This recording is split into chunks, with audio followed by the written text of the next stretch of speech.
سجاد ہے سجاد ہے سجاد ہے سجاد سلام سلام سلام فاتحہ.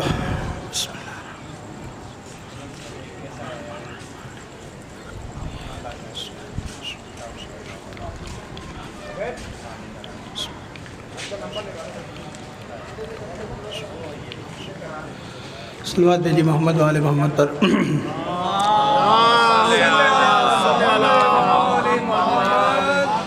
اعوذ باللہ من الشیطان الرجیم. بسم اللہ الرحمن الرحیم. الحمدللہ رب العالمین والصلاة والسلام علی اشرف الانبیاء والمرسلین سیدنا و نبینا ابو القاسم محمد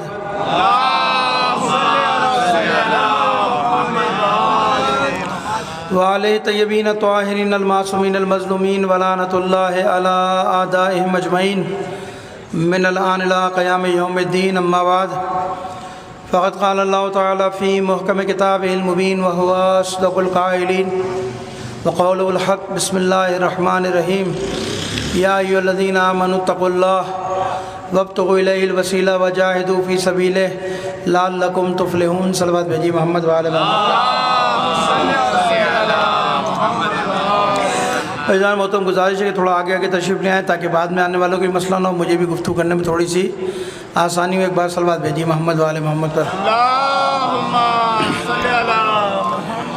ایک بار اور صلوات بھیجی مل کر محمد وعلی محمد پر.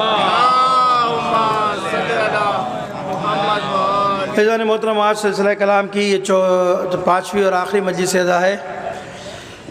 اس آیت میں میں نے آپ کے سامنے کچھ مطالب بیان کیے, کچھ گفتگو کی, اور آج اسی گفتگو کا اختتام بھی ہے. اس آیت میں ہم نے آپ کے سامنے فرمایا کہ پروردگار کہہ رہا ہے یا ایھا الذین آمنوا اتقوا اللہ, تقوی اختیار کرو, پرہیزگاری اختیار کرو. وابتغوا الیہ الوسیلہ, اور خدا تک پہنچنے کے لیے وسیلہ تلاش کرو, خدا تک پہنچنے کے لیے وسیلے کو ڈھونڈو. وجاہدوا فی سبیلہ, خدا کی راہ میں جہاد کرو, خدا کی راہ میں قیام کرو. لعلکم تفلحون, شاید کہ تم کامیاب ہو جاؤ, شاید کہ تم فلاح پا جاؤ.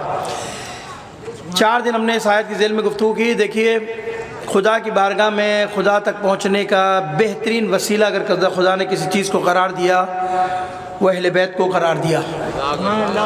روح زمین پر اگر کوئی بہترین اور جامع ترین وسیلہ ہے, اگرچہ کہ میں بیان کر چکا بہت ساری چیزیں ایسی ہیں کہ جو وسیلہ بنایا جا سکتا ہے جن کو خدا کا تقرب حاصل کرنے کے لیے, خدا کا قرب حاصل کرنے کے لیے, لیکن بہترین, سب سے بہترین اور بنیادی چیز جو ہے وہ اہل بیت کی ذات ہے, جسے خدا نے اپنا محبوب ترین وسیلہ قرار دیا ہے.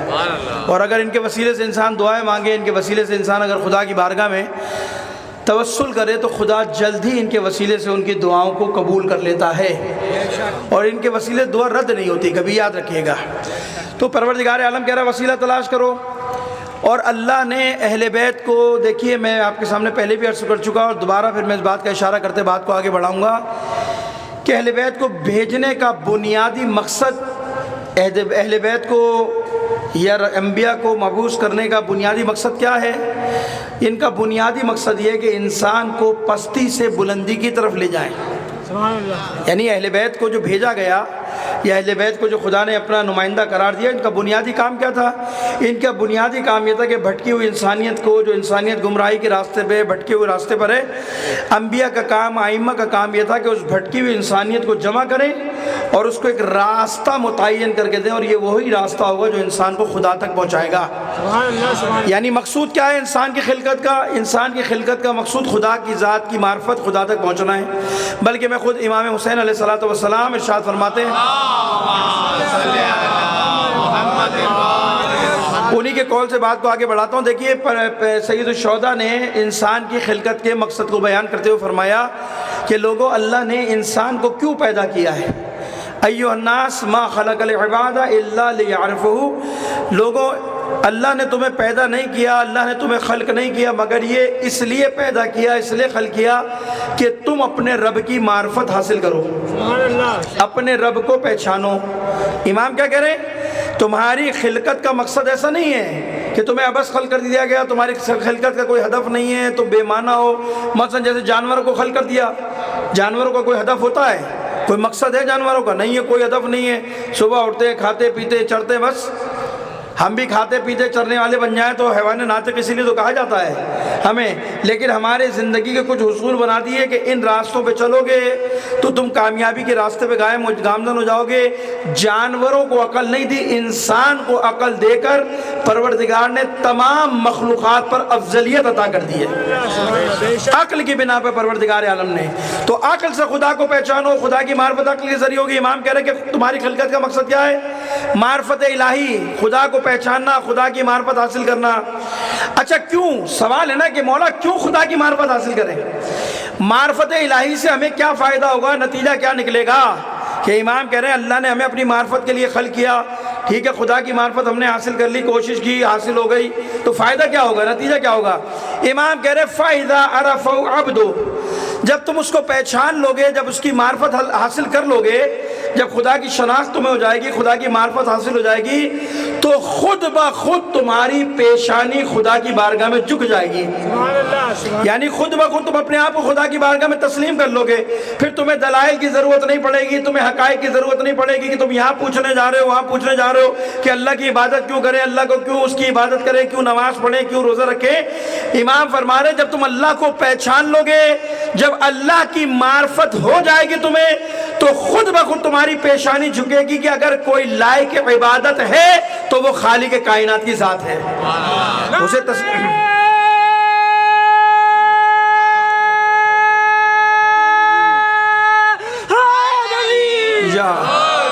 وہ لائق عبادت ہے، خود بخود تسلیم ہو جائے گا خدا کی بارگاہ میں، پھر خود بخود ہی عبادت کرے گا، نماز پڑھے گا، پھر اسے بولنے کی ضرورت نہیں کہ نماز پڑھ لو، روزہ رکھ لو، یہ کر لو، وہ کر لو، نہیں۔ جب انسان کو یقین ہو جائے گا کہ قادر مطلق وہ ہے، خالق مطلق وہ ہے، میرے سارے امور چلانے والا وہ ہے، تو خود بخود جب اس کی بارگاہ میں تسلیم ہو جائے گا تو پھر کہنے کی ضرورت نہیں پڑے گی اچھا مولا عبادت شروع کر دی، اب کیا ہوگا؟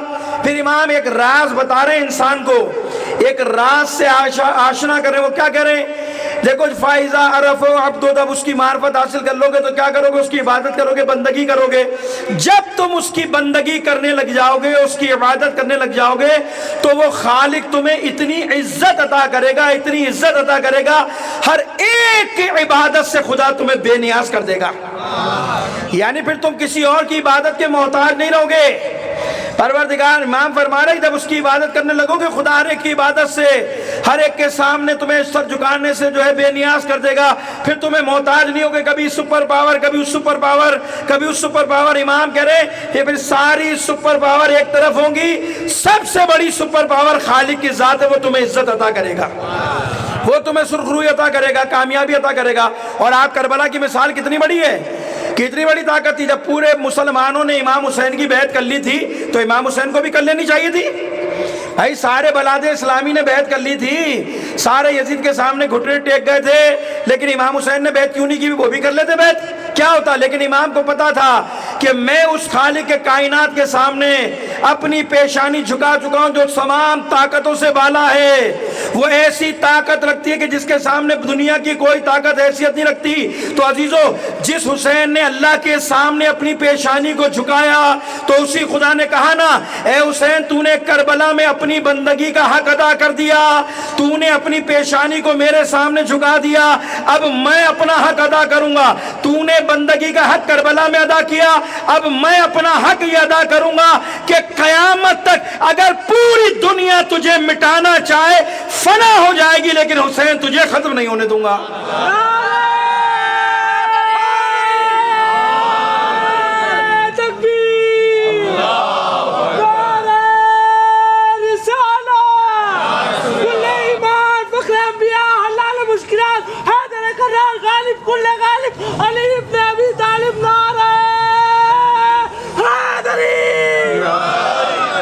یعنی کربلا میں امام نے بتایا نا، پروردگار کے عالم خدا کی بارگاہ میں سر جھکایا، خدا نے بے نیاز کر دیا، ایسا بے نیاز کہ یزید اپنی طاقت کے بعد، ساری قوت کے بعد سب کچھ کر لیا، حسین کو قتل کر لیا، لیکن بیعت نہیں لے سکا، بیعت نہیں کرا سکا۔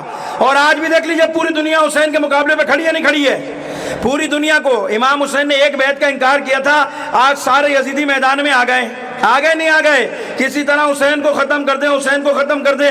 خدا نے یہ وعدہ کیا تھا کہ دنیا آتی رہے گی، ختم ہوتی رہے گی، آتے رہیں گے، جاتے رہیں گے، لیکن تا صبح قیامت حسین میں تجھ سے وعدہ کرتا ہوں کہ تیرا ذکر زندہ رہے گا، تیرا نام باقی رہے گا۔ تو ہے یا نہیں ہے؟ اتنے حالات کے بعد بھی حسین کا ذکر باقی ہے نہیں ہے؟ پھر کسی نے سوال کیا کہ یا ابن رسول اللہ فما معرفت اللہ، خدا کو کیسے پہچانا جائے گا، خدا کی معرفت کیسے کی جائے گی؟ تو امام حسین ارشاد فرماتے ہیں اپنے زمانے کے امام کو پہچانو۔ یعنی خدا کی معرفت کیسے حاصل ہوگی، خدا کو کیسے پہچانا جائے گا؟ پہلے اپنے زمانے کے امام کو پہچانو کہ جس کی اطاعت کو خدا نے تم پر واجب قرار دے دیا ہے۔ تم اپنے زمانے کے امام کو پہچان لو گے، جب تم اپنے زمانے کے امام کی معرفت حاصل کر لو گے تو یہی امام ہے جو تمہیں خدا تک لے جائے گا، یہی امام ہے جو تمہیں خدا کے نزدیک کر دے گا۔ صلوات بھیجیے محمد و آل محمد پر۔ فیضان محترم، امامت کا کام کیا ہے؟ انسان کو ظلمات سے نکال کر نور کی طرف لانا، انسان کو گمراہی سے نکال کر ہدایت کی طرف لانا، پستی سے لے کر بلندی کی طرف۔ ایک صحابی ہے امام کا، چھٹے امام، امام جعفر صادق علیہ السلام کا، وہ ایک دن امام کی خدمت میں آ کر بیٹھا ہے، اس کا نام ہے ابن یافور۔ آ کر کہتا ہے فرزند رسول، میں مختلف لوگوں کے درمیان بیٹھتا ہوں، مختلف ٹولیوں میں بیٹھتا ہوں، آپ کے دشمنوں کے مخالفوں کے ساتھ بھی بیٹھتا ہوں، جو آپ کی امامت کو نہیں مانتے، آپ کی ولایت کو نہیں مانتے، ان میں بھی بیٹھتا ہوں، آپ کے ماننے والوں میں بیٹھتا ہوں۔ امام نے کہا اچھا؟ اس نے کہا مولا ایک فرق دیکھا میں نے۔ کہا کیا فرق دیکھا؟ کہا وہ جو آپ کے مخالف ہیں، جو آپ کی امامت کو نہیں مانتے، جو آپ کی ولایت کو نہیں مانتے، جب میں ان لوگوں میں بیٹھتا ہوں تو ان میں نے ایک خصوصیت دیکھی ہے۔ کہا کیا؟ کہا آپ کے جو منکر ہیں آپ کی خلافت اور امامت کے اور ولایت کے، جب ان لوگوں میں بیٹھتا ہوں ان کی خصوصیت یہ ہے کہ وہ سچ بھی بولتے ہیں، وہ امانتیں بھی ادا کرتے ہیں اور وہ وعدہ بھی وفا کرتے ہیں۔ کون لوگ ہیں؟ جو آپ کو اپنا امام نہیں مانتے، ان کے چاہنے والے ہیں۔ وہ جو آپ کو اپنا امام، آپ کو اپنا جو ہے آپ کو ولی نہیں مانتے، ولی خدا نہیں مانتے، آپ کو دوسروں کو مانتے ہیں، ان کی خصوصیت یہ کہ وہ سچ بھی بولتے ہیں اور وعدہ بھی وفا کرتے ہیں اور وہ امانتیں بھی ادا کرتے تھے۔ لیکن ایک مولا میں ان کے درمیان بیٹھتا ہوں جو آپ کی ولایت اور امامت کا اقرار کرتے ہیں، جو آپ کی ولایت کے قائل ہیں، آپ کی امامت کے قائل ہیں، ان میں بیٹھتا ہوں وہ جھوٹ بھی بولتے ہیں، وہ امانتیں بھی دبا جاتے ہیں اور وہ وعدہ بھی پورا نہیں کرتے۔ تو پھر وہ کہتا ہے مولا میں ایسے لوگوں سے بیزار ہوں، میں آپ کے ایسے لوگوں سے بیزار دوری اختیار کرتا ہوں۔ اور ان کی سرزنش کی اس نے امام کے سامنے، امام نے اس کو ٹوک دیا، خبردار ابن یافور ایسا نہ کہے، ہمارے ماننے والوں کو ایسا نہ کہے۔ کہا مولا وہ دیندار نہیں ہے، جھوٹ بولتے ہیں، امانتیں ادا نہیں کرتے، وعدہ وفا نہیں کرتے، میں ایسے لوگوں کی سرزنش نہیں کروں۔ امام نے کہا خبردار ایسا نہ کرنا۔ کہا مولا کیوں؟ کہا تو مجھے بتا ابن یافور کہ جو امام حق، امام عادل کو چھوڑ کر کسی ظالم کو اپنا امام مان لے، کسی ظالم کو اپنا ولی مان لے، امام حق کو چھوڑ کر، تو کیا اس کا کوئی عمل قابل قبول ہے؟ کوئی اس کا عمل قابل قبول ہے؟ اس کے عمل کی کوئی حیثیت نہیں، کوئی ارزش نہیں۔ یعنی امام کیا کہہ رہے ہیں کہ ممکن ہے کہ کوئی کافر ہو لیکن امانت ادا کرنے والا ہو، ممکن ہے کوئی کافر ہو لیکن وہ سچ بولنے والا ہو، وعدہ وفا کرنے والا ہو، تو کافر کا کفر کیا اس کا یہ کام آئے گا یہ ساری امانت ادا کرنا؟ جب وہ ایمان کے دائرے میں نہیں ہے تو اس کا عمل کون سا قبول ہوگا؟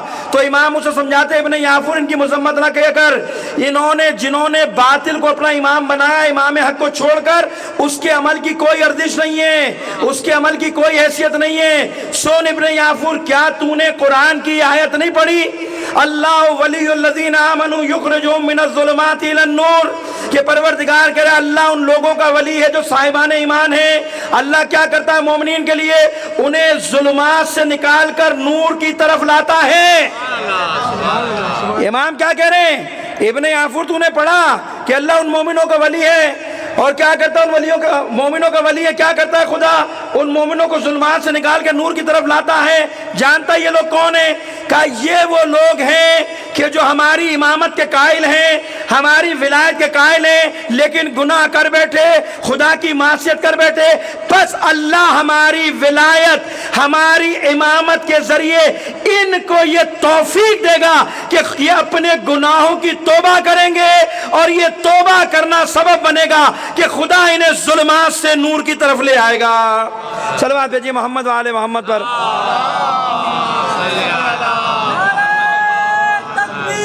اللہ اکبر یا رسول رسول اللہ یا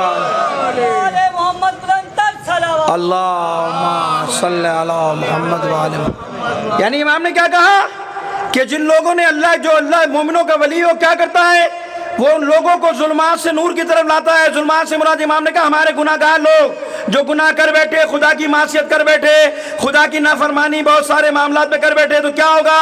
امام کہتے ہیں ہماری امامت کے صدقے میں، ہماری ولایت کے سبب خدا ان کو یہ توفیق دے گا کہ پہلے وہ توبہ کریں گے، اور یہ توبہ کرنا سبب بنے گا کہ خدا انہیں اندھیروں سے نور کی طرف لے آئے گا۔ آواز بلند نعرہ صلوات۔ اللہم صلی علی محمد وآل محمد، کیا نور کی طرف لے آئے گا۔ پھر امام کہتے تو نے وہ آیت پڑھی ہے والذین کفروا اولیاءہم الطاغوت یخرجون من النور الی الظلمات، کہ پروردگار جو کیا کرے گا، وہ لوگ کافروں کا سرپرست، جو ظالموں کو طاغوتوں کو اپنا سرپرست مانتے ہیں، پروردگار وہ کیا کرتے ہیں، طاغوت جو اپنے طاغوت کو اپنا سرپرست، ظالموں کو اپنا سرپرست مانتے ہیں، کیا کرتے ہیں وہ اپنے ماننے والوں کو نور سے ظلمات کی طرف لے آتے ہیں، نور سے ظلمات کی طرف لے آتے ہیں۔ فوراً ابن یافور کہتا ہے مولا اس کفروں سے مراد کافر ہیں؟ امام نے کہا نہیں، کافر نہیں ہے۔ کافر کیسے ہو سکتے؟ کافر کبھی نور کے دائرے میں آیا ہی نہیں تھا، اس نے اسلام قبول کیا تھا، کب قبول کیا تھا؟ جو نور کے دائرے میں آتا۔ اس سے مراد کافر نہیں ہے۔ کہا مولا پھر اس سے مراد کون ہے؟ کہا اس سے مراد وہ مسلمان ہیں جو اسلام قبول کر کر اسلام کے دائرے میں آئے تھے، نور کے دائرے میں آئے تھے، لیکن ہماری ولایت کے منکر ہو گئے۔ یہ انکار سبب بنے گا کہ خدا انہیں نور سے ظلمات کی طرف لے جائے گا۔ صلوات بھیجیے محمد وآل محمد پر۔ نعرہ حیدری۔ یا علی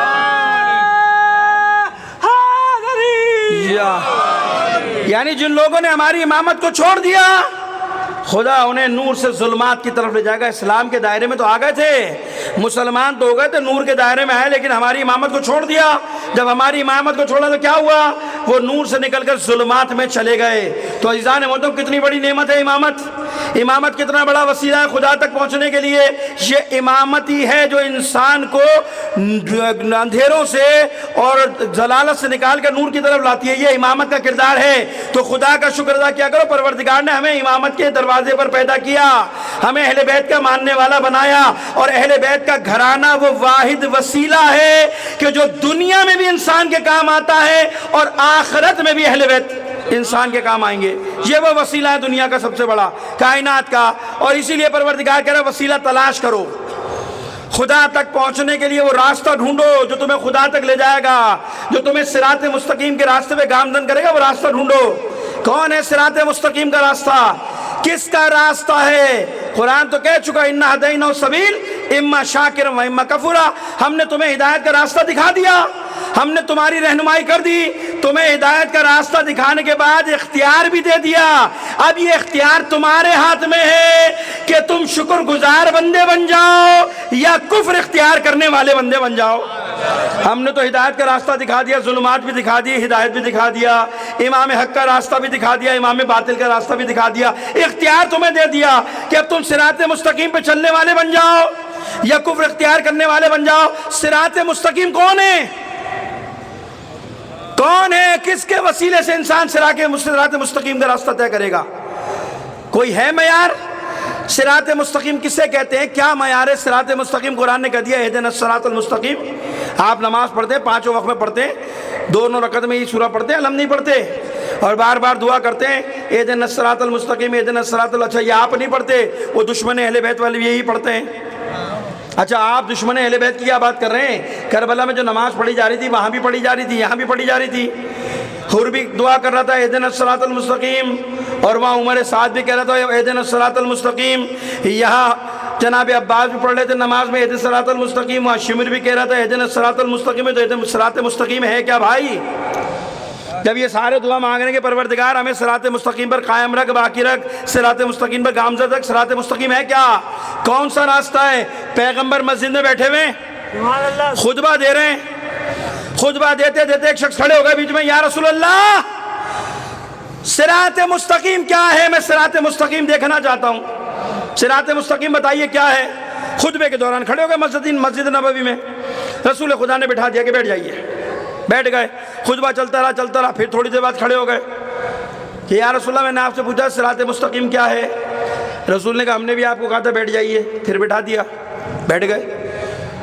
پھر خطبہ چلتا، پھر کھڑے ہو گئے، یا رسول اللہ میں نے آپ سے کہا تھا صراط مستقیم کیا ہے؟ رسول نے کہا بیٹھ جائیے۔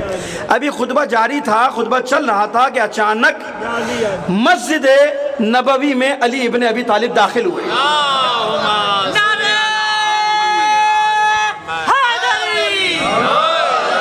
اچانک مسجد نبوی میں علی ابن ابی طالب داخل ہوئے، وہ سوال کر کر کے تھک کے بیٹھ گئے تھے۔ جیسے رسول کی نظر پڑی فوراً کھڑا کیا، کیا سوال تھا؟ کھڑے ہو جاؤ، تمہارا سوال کیا تھا؟ کیا رسول اللہ میں نے پوچھا تھا کہ صراط مستقیم کیا ہے؟ تو رسول نے اشارہ نہیں کیا تھا، منبر پر بیٹھے بیٹھے پورے وجود کو علی کے مقابل کیا اور اشارہ کر کر کہا وہ دیکھو صراط مستقیم آ رہا ہے، وہ دیکھو صراط مستقیم آ رہا ہے، حق اس کے ساتھ ہے، یہ حق کے ساتھ ہے، پروردگار حق کو وہاں موڑ دے جہاں میرا بھائی علی ابن ابی طالب ہو۔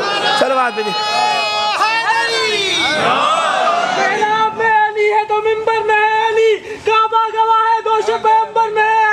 ہجرت کی شب رسول کے بستر میں ہے علی، جنت علی کی ملک ہے اور کوثر میں ہے علی، ہر جہاں علی ملیں گے نہ دامن بچائیے، بچنا علی سے تو جہنم میں جائیے۔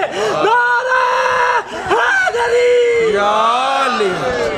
فیضان محترم، اہل بیت کا راستہ صراط مستقیم کا راستہ ہے، یعنی جو اہل بیت کے دامن سے، علی کے دامن سے وابستہ ہو گیا، مطمئن ہو جائیے کہ وہ حق کے راستے پر ہے، مطمئن ہو جائیے۔ ہاں چھوٹی موٹی کوتاہیاں تو ہوتی ہیں، مولا کہہ رہے ہیں، اب اس کا مطلب یہ تھوڑی ہے کہ مولا کا نام لیتے ہی سب چھوڑ دو، یہ نہیں ہے بھیا۔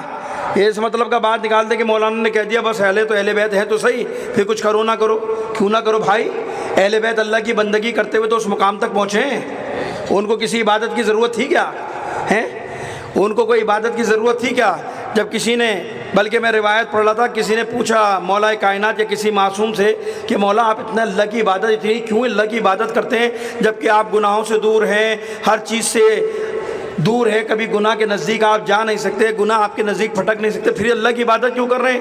انہوں نے کہا اللہ کی عبادت اس لیے نہیں کر رہے، ہم اللہ کی بندگی اس لیے کر رہے ہیں کہ اس کا شکر ادا کرتے ہیں کہ اس نے ہمیں بے تحاشا نعمتیں عطا کی ہیں،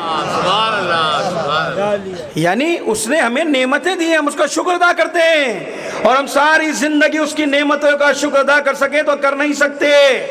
اس نے اتنی نعمتیں عطا کی ہیں۔ تو عزیزان محترم، بہترین انسان اگر واقعاً ادا کر سکتا ہے حق تو اللہ کی بندگی کرے۔ بس آج میں نے بات کو یہاں ختم کر دیا، اب آ رہا ہوں آگے بات کو بڑھاتا ہوں۔ اگر بہترین بندگی کا نمونہ آپ کے سامنے ہے، تھوڑی عمل کی بات بھی ہو جائے نا، ہمارے یہاں تو عمل کی بات ہوتی نہیں ہے، بہترین بندگی کی اگر کوئی نشانی آپ کو دیکھنی ہے تو آج جس امام کا تابوت اٹھانے جا رہے ہو اس سے بڑا بندگی میں کوئی نہیں تھا، جسے زین العابدین کہا گیا ہو، جسے سید الساجدین کہا گیا ہو۔ میں اپنے جوانوں کے لیے بات کر رہا ہوں، کہنے میں تو بڑی اچھی لگتی ہے امام زین العابدین، امام سید الساجدین، اور ذرا میں اپنے گریبان میں جھانکوں، میں اگر 5 وقت نماز نہ پڑھتا ہوں تو پھر کیا فائدہ امام زین العابدین کو امام کہنے کا؟ ہے یا نہیں ہے؟ جانتے ہیں امام کیسی عبادت کیا کرتے ہیں، معصوم کیسی عبادت کرتے ہیں؟ حالانکہ دیکھیے اگر میں یا آپ میں کوئی معصوم کو عبادت کرتا دیکھے تو حیران بھی ہو، حیرت زدہ بھی ہو کہ امام اتنی عبادت کر رہے ہیں، معصوم کر رہے ہیں اتنی عبادت، لیکن اگر معصوم کو عبادت کرتے ہوئے دیکھے اور پھر گریہ کرے تو بھائی امام کی صفات میں سے ایک صفت تو یہی ہے نا، روایات میں جو بیان کیے ہیں امام کی صفات میں سے، امام کی نشانیوں میں سے ایک نشانی یہ ہے کہ امام وہ ہوتا ہے جو اپنے زمانے کے تمام لوگوں سے سب سے بڑا عبادت گزار ہوتا ہے، ہوتا نہیں ہوتا؟ اب روایت سنیے، امام محمد باقر علیہ الصلوۃ والسلام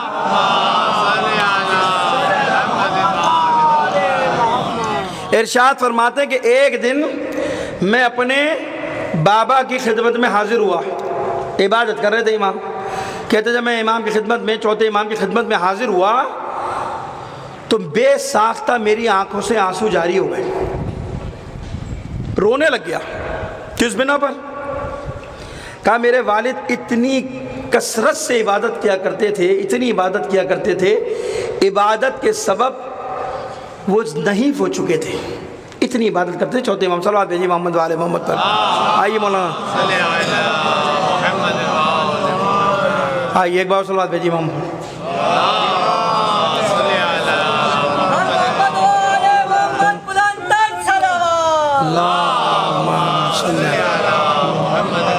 یعنی پانچویں امام کہتے ہیں کہ میں نے اپنے بابا کو دیکھا, وہ کثرت عبادت کی وجہ سے نہیں ہو چکے تھے, اور رات کو جاگنے کی وجہ سے, رات کو جاگنے کے سبب سے یعنی شبیداری کرتے تھے, آنکھوں پہ ورم آ چکا تھا, سوجن آ چکے تھے, جاگ جاگ کر گریا کر کر. اور اس کے بعد کہتے ہیں کہ طویل سجدوں کی بنا پر میرے والد کے نشان پڑ گئے تھے گٹھوں کے. اور آپ نے روایت میں پڑھا ہوگا کہ سال میں 2 دفعہ امام یہ گٹھے کٹوایا کرتے تھے پیشانی کے, ایسے نشان پڑ جایا کرتے تھے, ایسے عبادت گزار کا نشان پڑ جاتے تھے, گٹھے پڑ جاتے تھے, اور سجود کے گٹھے, سجدے کی وجہ سے گٹھے پڑ جایا کرتے تھے, اور قیام کی وجہ سے میرے بابا امام زین العابدین کے پیروں میں ورم آ گئے تھے. کہا یہ چیز دیکھ کر میں رو دیا, میں گریا کرنے لگا. تو میرے بابا نے مجھے بلایا, امام زین العابدین نے بلایا کہ اب آخر جاؤ بیٹا فلاں جگہ جا کر امام تمہارے بابا تمہارے دادا علی ابن ابی طالب کی کتاب رکھی ہے وہ لے کر آؤ, تمہارے دادا کی کتاب رکھی ہے لے کر آؤ. اور جب وہ امام کتاب لے کر آئے امام باقر, تو امام پانچویں امام نے اس میں ایک حدیث پڑھی اور گریا کر کر ایک جملہ کہتے ہیں, بیٹا کہاں مجھ میں اتنی طاقت کہ میں امیر المومنین جیسی عبادت کر سکوں, کہاں ہم میں اتنی طاقت, کہاں مجھ میں اتنی استعداد, کہاں مجھ میں اتنی توان کہ جو علی عبادت کیا کر سکتے تھے میں وہ عبادت کروں. یعنی علی کتنی عبادت کرتے ہوں گے. امام سجاد کہہ رہے ہیں کہ میرے دادا علی ابن ابی طالب اتنی عبادت کیا کرتے تھے.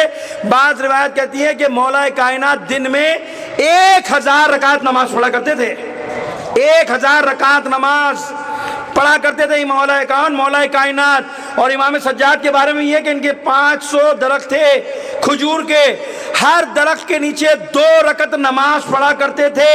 اب اندازہ لگائیے 500 درخت کے نیچے 2 رکعت نماز پڑھنا کتنا مشکل کام امام روزانہ کیا کرتے تھے. عبادت میں یہ حال ہے امام کا کہ اتنی عبادت کیا کرتے تھے کہ امام خود کہہ رہے ہیں کہ میرے بابا کا یہ عالم ہو گیا تھا, تو آپ مجھے بتائیے علی کی عبادت کیا ہوگی, مولا کائنات کتنی عبادت کرتے ہوں گے.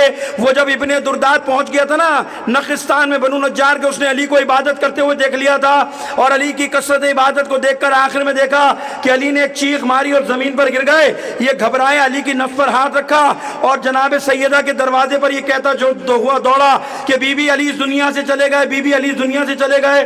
پشت دروازے پہ جناب زہرا نے پوچھا ابو درداد کیا ہوا؟ کہا بی بی میں نے رات بھر دیکھا کہ علی عبادت کرتے رہے, اور اب میں نے دیکھی صورتحال کہ علی اس دنیا سے جا چکے ہیں, علی کی نفس کام نہیں کر رہی ہے. تو جناب زہرا ایک جملہ کہتی ہے, اے ابو درداد تو نے آج علی کو عبادت کرتے دیکھا ہے, خدا کی قسم زہرا روزانہ دیکھتی ہے کہ عبادت میں علی کا یہی حال ہوتا ہے. میں زہرا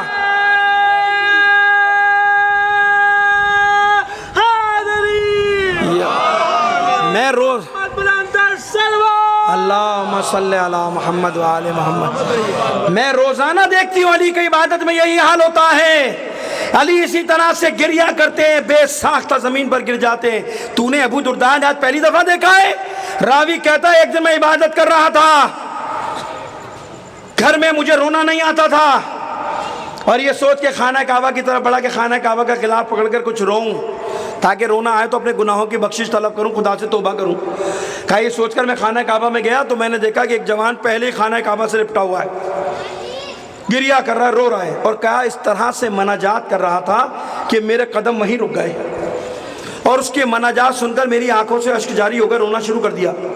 جانتے ہو مناجات کرنے والا کیا کہہ رہا تھا؟ راوی کہتا ہے مناجات کرنے والا کہہ رہا تھا پروردگار نفس سے زیادہ رات گزر گئی, اب یہ ستارے ڈوبنے کے قریب ہیں, اور تمام بادشاہوں نے اپنے دروازے بند کر دیے اور دروازوں پہ دربانوں کو مقرر کر دیا, کھڑا کر دیا, اور ان کو یہ حکم ہے اب کوئی بادشاہ سے ملاقات نہیں کر سکتا, کوئی بادشاہ سے مل نہیں سکتا. لیکن اے بادشاہوں کے بادشاہ تیرا دروازہ گناہگار کے لیے پوری رات کھلا ہے, تیرے دروازے پہ آنے کے لیے کوئی ممانعت نہیں ہے, کوئی روک ٹوک نہیں ہے.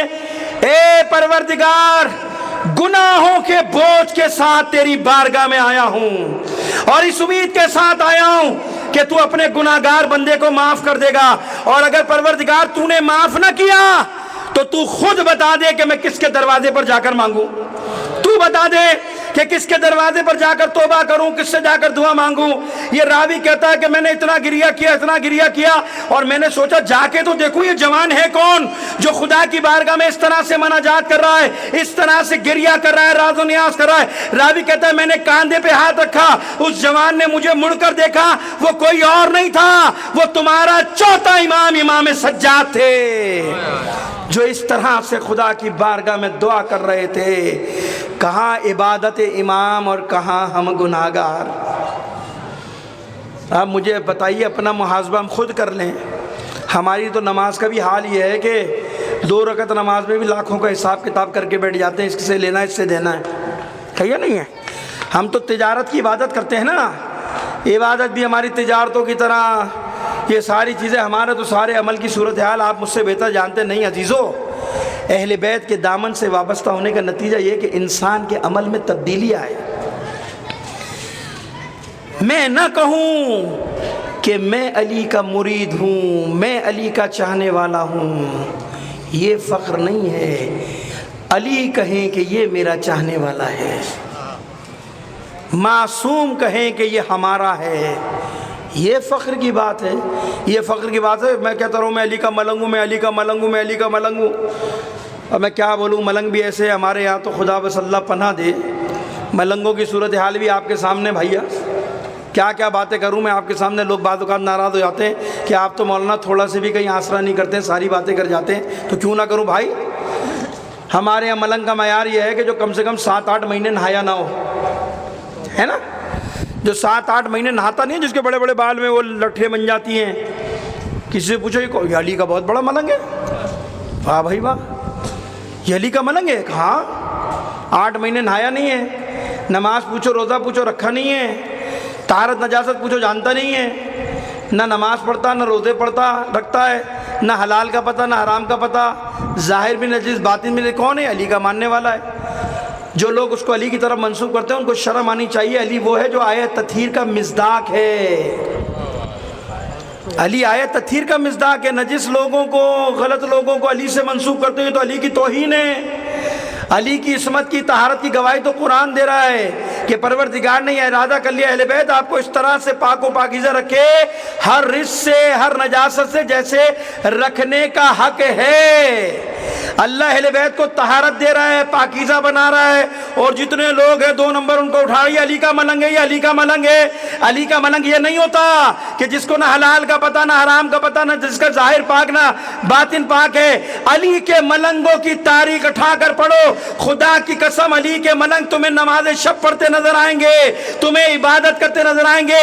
علی کا ملنگ وہ ہوتا ہے کہ جس کا ظاہر بھی پاکیزہ ہوتا ہے، جس کا باطن بھی پاکیزہ ہوتا ہے۔ یہ ہے علی کے ملنگ، یہ ہے اہل بیت کے ماننے والے کہ جو طہارت میں اہل بیت کے نزدیک ہوتے ہیں، پھر فخر کرتے ہیں اہل بیت یہ ہمارا ہے، یہ ہمارا ماننے والا ہے۔ یہ بات آج اس لیے کر رہا تھا کیونکہ آج چوتھے امام کی شہادت ہے، کوئی ایسی باتیں نہیں ہونی چاہیے، عمل کی باتیں ہونی چاہیے۔ بس عزیزو ختم کر دیا میں نے اپنی بات کو۔ یاد رکھیے گا کردار کے نزدیک جتنا اہل بیت کے نزدیک کردار میں قریب ہوگا انسان، اہل بیت فخر کریں گے۔ ان اکرمکم عند اللہ اتقاکم، تمہارے قبیلے معیار نہیں ہے، تمہارا تقوی معیار ہے، پرہیزگاری معیار ہے، تمہارا عمل خدا کے نزدیک معیار ہے۔ بس عزیزان محترم امام سجاد کی زندگی انسان پڑھ لے، مناجات پڑھے، کبھی تنہائی میں بیٹھ کر صحیفہ سجادیہ اٹھا کر پڑھ لیا کرو۔ جو امام کا تصور ہم نے بنایا ہے، دعائیں پڑھو گے تو تصور اندازہ ہوگا کہ امامت کچھ اور ہے۔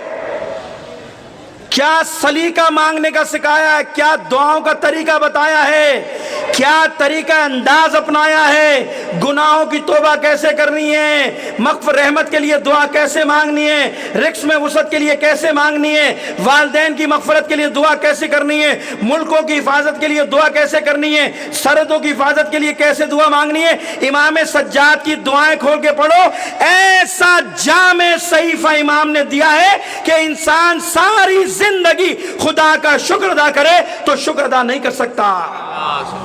ایسی دعائیں تمہیں اماموں نے دی ہیں۔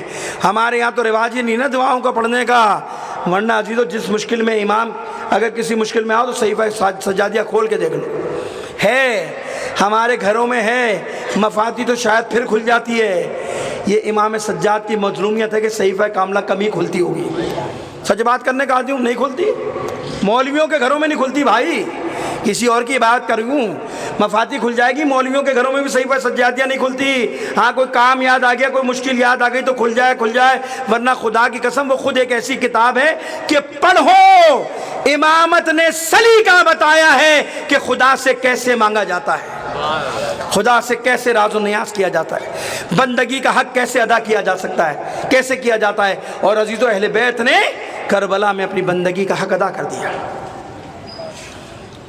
سارے مصائب سنتے ہو، یہ بھی تو علماء سے سنتے ہو نا، کربلا جیسے ہنگامے حسین کہہ رہے ہیں عباس ایک رات کی مہلت لے لو، ایک رات کی مہلت لے لو۔ مولا کیوں مہلت لے لو؟ کہا عباس اپنے راز خدا سے راز و نیاز کرنا چاہتا ہوں۔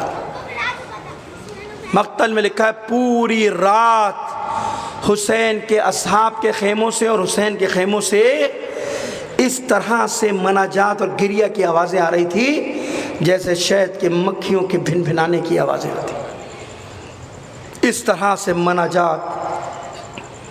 کربلا کے ہنگام میں بھی حسین بندگی سکھا رہا ہے کہ اللہ کی بندگی کیسے ہوتی ہے۔ اے خدا کے دین اکبر چاہیے لے جاؤ، اللہ کے دین کو بچانے کے لیے قاسم کے ٹکڑے اٹھانے پڑے اٹھا لوں گا، سب کچھ کر لوں گا، نانا کے دین پر کوئی آنچ نہیں آنے دوں گا۔ عزاداران حسین، امام حسین کا امتحان کتنے دن کا تھا؟ 2 محرم کو کربلا پہنچے، 10 محرم کو حسین شہید کر دیے گئے۔ اگر پہلی یا 2 محرم کی روایت ہے کربلا آنے کی، 2 محرم سے 10 محرم تک 8 دن بنتے ہیں نا، 8 دن میں حسین نے اتنے مصائب برداشت کیے کہ مقاتل نے لکھا کہ حسین کے ریشے کالے تھے، شام دوپہر تک عصر عاشور کے وقت تک سفید ہو چکے تھے۔ حالانکہ ابھی بچوں کے لاشیں اٹھائے ہیں، زینب کی اسیری دیکھی نہیں ہے، زینب کے ہاتھوں میں رسیاں دیکھی نہیں ہیں، نیزوں کی نوک سے چادر اترتی ہوئی دیکھی نہیں ہے، سکینہ کے تماچے کھاتے ہوئے دیکھے نہیں ہیں حسین نے۔ جب یہ سب کچھ نہیں دیکھا تھا تو حسین کا یہ عالم تھا، تو ایمانداری سے بتاؤ کہ سید سجاد کا کیا حال ہوا ہوگا؟ سید سجاد کی کیا کیفیت ہوئی ہوگی؟ جب یہ 11 محرم کو قافلہ گزارا گیا نا مقتل سے، تو ہر ماں نے اپنے آپ کو اپنے بچے کے جنازے پر گرا دیا، لاشے پر گرا دیا، اور حسین کے جنازے پر سید سجاد کھڑے ہیں، ہاتھوں میں ہتکڑیاں بیڑیاں اور چہرے کا رنگ متغیر ہے۔ جناب زینب نے سوال کیا، بیٹا سجاد خدا خیر کرے، یہ تیرے چہرے کا رنگ متغیر کیوں ہے؟ غربت کے عالم میں سر جھکا کر کہتے پھوپھی اماں انصاف سے بتاؤ، جس کا جوان بیٹا زندہ ہو اور اس کے باپ کا لاشا بے گور و کفن پڑا ہو، اس کے باپ کے جنازے کو دفن کرنے والا کوئی نہ ہو۔ واقعہ کربلا کے بعد امام سید سجاد اتنا حساس ہو چکے تھے، روزہ رکھتے تھے دن بھر، اور جب غلام کہتا کہ میں شام کو جب روزہ افطار کرنے کے لیے پانی یا کھانا لے کے جاتا تھا تو امام سجاد پانی کو دیکھ کر غش کھا جایا کرتے تھے، اور یہ جملے کہا کرتے تھے، ہائے میرا پیاسا بابا، ہائے میرا بابا جسے 3 دن کا بھوکا پیاسا قتل کر دیا گیا۔ اتنے حساس امام سجاد اتنے حساس ہو چکے تھے، اور گریہ کتنے سال کیا؟ 20 سے 25 سال تک کی روایتیں، آگے تک کی بھی روایتیں، اتنا روئے امام سید سجاد، اتنا گریہ کیا، آپ آنسو روتے تھے، امام سجاد خون رویا کرتے تھے۔ جب کوئی صحابی آ کر کہتا تھا مولا ہم پر رحم کرو، ہم پر رحم کرو، اتنا گریہ کیوں کرتے ہو، اتنا کیوں خون کے آنسو بہاتے ہو؟ امام ایک جملہ کہتے تھے، تو نے انصاف نہیں کیا، ارے بتا یعقوب کے کتنے بیٹے بچھڑے تھے، ایک یوسف تھا یا نہیں تھا؟ کتنا روئے، آنکھیں سفید ہو گئیں، سر کے بال سفید ہو گئے، جبکہ یعقوب جانتے تھے کہ میرا یوسف مجھے مل جائے گا، اتنا روئے یعقوب، لیکن مجھے انصاف سے بتا، میرے 18 یوسف میری آنکھوں کے سامنے خون میں غلطہ پڑے تھے، مجھے انصاف سے بتا میں کیسے برداشت کروں؟ امام سے کہتا تھا مولا شہادت تو آپ کی میراث ہے، شہادت تو آپ کی میراث ہے۔ امام سجاد کہتے ہاں تو نے سچ کہا، شہادت ہماری میراث ہے، لیکن اتنا بتا بتا دے کیا شام کے بازاروں میں جانا، کیا درباروں میں جانا، کیا شرابیوں کی محفلوں میں جانا بھی ہماری میراث ہے؟ عزاداران حسین جب کسی نے امام سے پوچھا نا مولا سب سے زیادہ قیامت کہاں ٹوٹی، امام سجاد سینہ پیٹ کر کہتے تھے الشام الشام الشام، شام نے سید سجاد کو مار دیا۔ مجھے نہیں معلوم شام میں کیا ہوا، لیکن میں نے ایک روایت پڑھی ہے عزاداران حسین جب یہ قافلہ شام کی طرف لایا گیا نا اور بازار کے سرے پر روک دیا گیا، سرے بازار روک دیا گیا، جو حضرات شام گئے وہ جانتے ہیں کہ بازار سے لے کر دربار چند منٹوں کا راستہ ہے، چند منٹوں کا فاصلہ ہے۔ جانتے ہو رسول کی بیٹیوں نے کتنی دیر میں طے کیا؟ چند گھنٹوں کی بات نہیں ہے۔ جب یہ قافلہ شام کے بازار پر پہنچا ہے 15 اذانیں زینب نے سنی ہیں، 15 اذانیں، یعنی 3 دن تک رسول کی بیٹیوں کو کھڑا رکھا کہ ابھی بازار سجایا جا رہا ہے، ابھی دربار سجایا جا رہا ہے۔ اور جب بازار سج گیا رسول کی بیٹیاں داخل ہوئی ہیں تو کوئی پتھر مارتا تھا، کوئی تماشا دیکھتا تھا۔ اسی لیے سید سجاد نے کہا شام نے مجھے بوڑھا کر دیا، شام نے مجھے مار دیا۔ اتنا سجاد حساس ہو چکے تھے کہ جب بازار سے نکلا کرتے تھے تو قصاب جلدی جلدی کپڑا ڈال دیا کرتے تھے کہیں امام سجاد کی نظر نہ پڑ جائے، کہیں مولا دیکھ نہ لیں عزاداران حسین۔ اور جب بازار میں کسی جانور کو ذبح ہوتے دیکھتے تھے تو امام سجاد پوچھتے تھے بھائی تو نے اسے پانی پلایا تھا، اسے کھانا کھلایا تھا؟ ہاتھ جوڑ کر کہتا ہے فرزند رسول آپ کے نانا کا کلمہ پڑھنے والا ہوں، جب جانور کو ذبح کرتے ہیں تو پہلے اسے پانی پلاتے ہیں، پھر اسے کھانا کھلاتے ہیں، پھر بعد میں اسے ذبح کرتے ہیں۔ امام سید سجاد سن کر کربلا کا رک کر کہتے تھے بابا تو نے سنا یہ میرے نانا کا کلمہ پڑھنے والے ہیں، جب جانور کو ذبح کرتے پہلے اسے کھانا بھی کھلاتے پانی بھی پلاتے۔ ہائے میرا غریب بابا کہ جسے 3 دن کا بھوکا پیاسا شہید کر دیا گیا، بس عزاداروں گریہ کر لیا۔ آخری روایت سنو، جب یہ واقعہ کربلا ہو چکا اور سرہائے شہداء نو کے نیزہ پر جب بلند ہو گئے نا تو یہ خبر چاروں طرف پھیلی ہے تو کوفے میں پہنچی ہے۔ کوفے میں حبیب ابن مظاہر کا بیٹا ہے، جب اسے خبر ملی نا کہ تیرے باپ کا سر نو کے نیزہ پر ہے، فوراً گھوڑے پر بیٹھا اور پہنچ گیا کربلا میں۔ ایک ایک نیزے کو تلاش کرتا جاتا ہے، دیکھا ایک خولی کے نیزے پر جناب حبیب کا سر ہے۔ خولی کے پاس جا کر کہا بھائی مجھ سے دولت لے لے، پیسے لے لے، انعام لے لے، جو چاہتا لے لے، لیکن میرے بابا کا سر مجھے دے دے۔ میری غیرت اس بات کی اجازت نہیں دیتی کہ میرے باپ کا سر نو کے نیزہ پر ہو۔ خولی نے دینے سے انکار کیا، واپس پلٹ آیا، اپنے دوستوں کو جمع کر کر کہتا ہے کہ انصاف سے بتاؤ کہ جس کا جوان بیٹا زندہ ہو اس کے باپ کا سر نو کے نیزہ پر ہو، اگر تم میرا ساتھ دو تو میں اپنے بابا کے سر کو اتار لوں گا۔ دوست تیار ہوئے اور راستے میں ابن زیاد کے سپاہیوں پر حملہ کیا۔ حبیب کا بیٹا لڑتے لڑتے اس خولی تک پہنچ گیا کہ جس کے نیزے پر حبیب کا سر تھا۔ اب سنو کہ کیا ہوا، حبیب کے بیٹے نے زخمی کر کر گرایا، نو کے نیزہ سے حبیب کے سر کو اتارا، اپنے سینے سے لگاتا ہوا، چومتا ہوا، پیار کرتا ہوا اور یہ جملے کہتا ہوا امام سید سجاد کے پاس سے گزرا کہ بابا حبیب ارے جس کا جوان بیٹا زندہ ہو، ارے کیا اس کی مجال ہے کہ اس کے باپ کا سر نو کے نیزہ پر ہو۔ اب جو سید سجاد نے یہ جملے سنے حسین کے سر کو دیکھ کر کہا ارے بابا سنا حبیب کا بیٹا کیا کہہ رہا ہے، ارے بابا سجاد کو معاف کر دینا، ہاتھوں میں ہتھکڑیاں ہیں، پاؤں میں بیڑیاں ہیں، اگر بابا میرے ہاتھ آزاد ہوتے تو تیرا سر نو کے نیزہ پر نہ۔ علی لعنت اللہ علی القوم الظالمین، ماتم حسین۔